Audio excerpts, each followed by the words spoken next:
dernier fabricant en France de tourneurs sur corne. Où est-ce que j'ai aussi acheté ma corne Viking?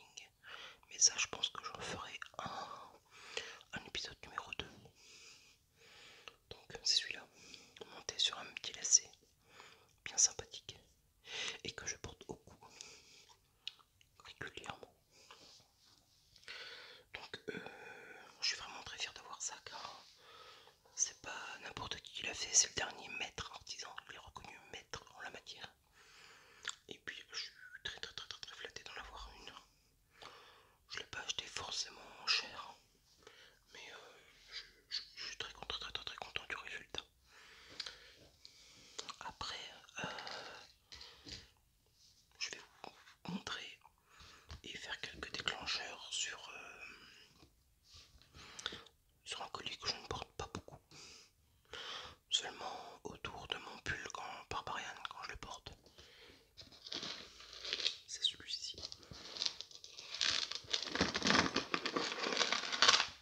Il fait un peu de bruit, hein, désolé, mais c'est un truc customisé que j'ai fait moi-même avec deux trucs que j'ai achetés sur Wish qui n'allaient pas nulle part. Je vais y arriver. Ceci, voilà. Et je les porte très rarement car en effet, vous le voyez, ça fait énormément de bruit, énormément. Donc ici, à gauche, l'aiguille le mur. Et puis à droite, deux épées de combat.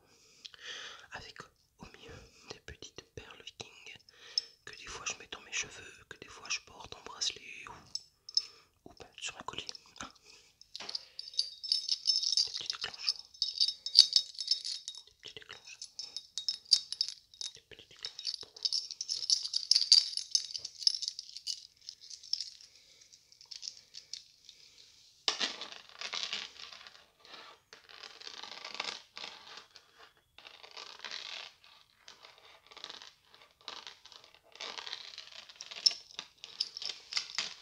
Et je porte aussi un troisième que je mets aussi, on va dire, pas très souvent car il était lourd à la base et le symbole est assez épais et gros.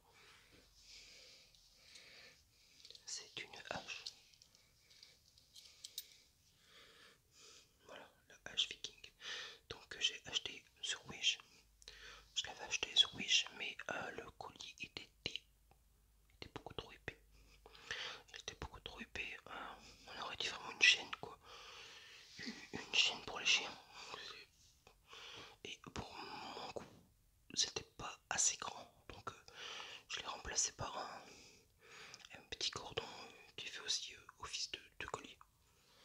Voilà. Si je le porte.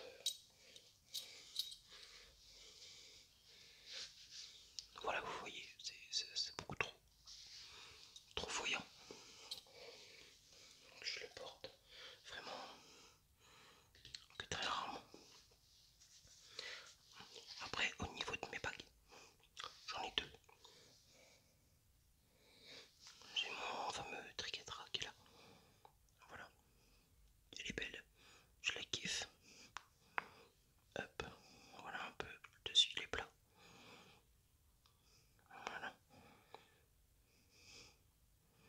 voilà, là vous voyez mieux, comme ça, hop, qui dessine sur les côtés. Et à gauche, j'ai le fameux avec visir que vous connaissez tous et que j'ai en tatouage aussi sur mon bras. Voilà, pareil, j'ai acheté sur Joom. J'ai les deux, j'ai payé 2 € quoi. Hop. Et j'ai la même chose sur mon bras comme vous connaissez normalement. Vous avez déjà vu la vidéo avec mon tatouage.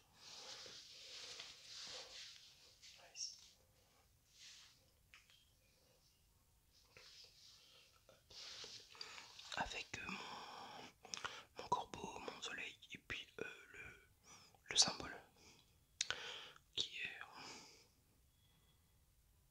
tatoué sur mon bras. Après c'est vraiment des petits trucs décoratifs. Et ma chérie qui m'a offert à Noël celui-ci.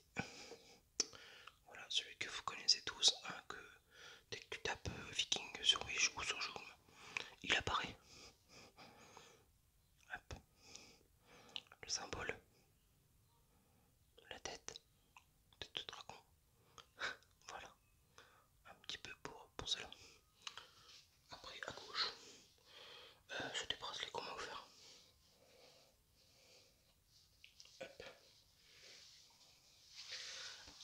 Maintenant mes derniers achats que j'ai effectués.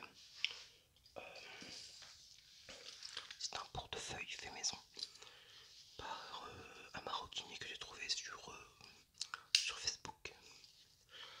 Donc voilà, c'est un porte-carte, mais pour moi ça me sert en tant que portefeuille. Hein. Vous avez vu les coutures, les finitions, c'est vraiment parfait. Au milieu on peut mettre des sous, pas du moins des billets. Moi j'ai mon assurance maladie et une chaîne, comme ça on peut pas me le piquer. Un peu de tapping contre cuir.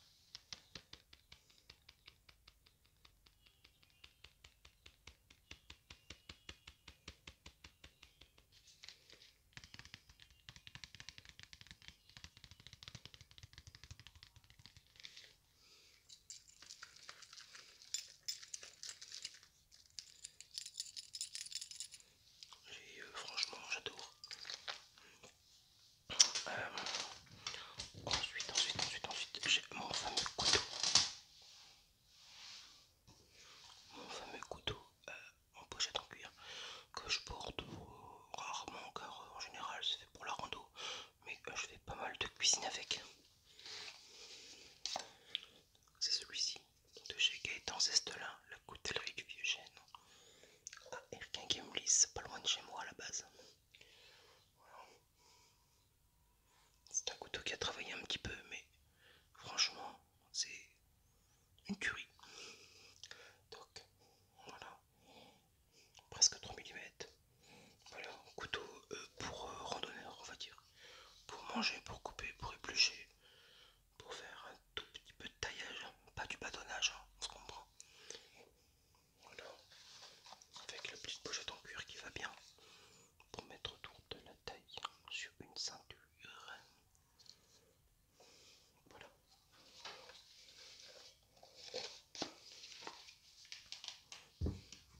Ensuite, j'ai mon petit carnet pense-bête. Là où j'écris tout ce qui me vient par la tête. Mes pensées, des idées de bouquins, de recettes. Voilà. Voilà un petit peu comment qu'il est foutu. Tenu par un petit cordon et une petite feuille. Voilà,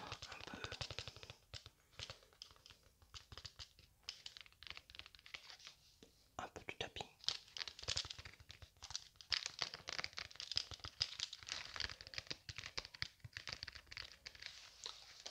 Ensuite,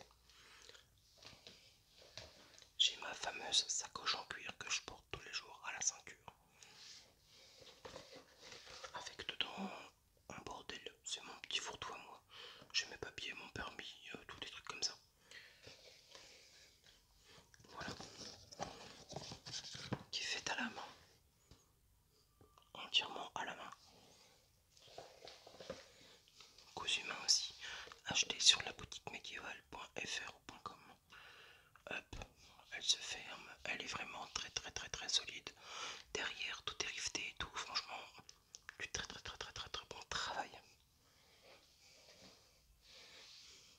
Et en dernier lieu, je me suis offert, car je le trouvais magnifique dans une vidéo.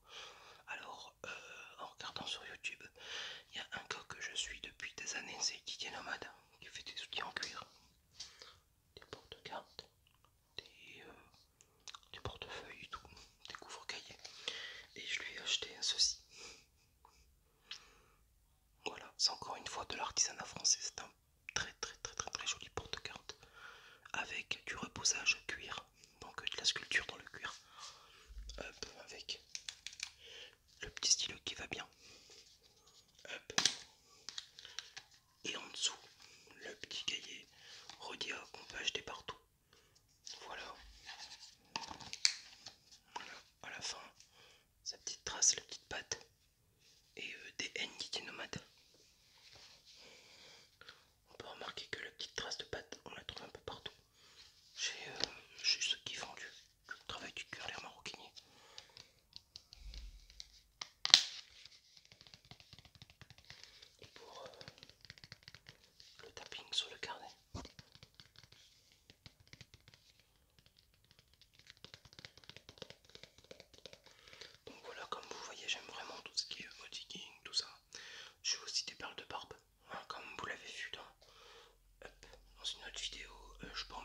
la suite.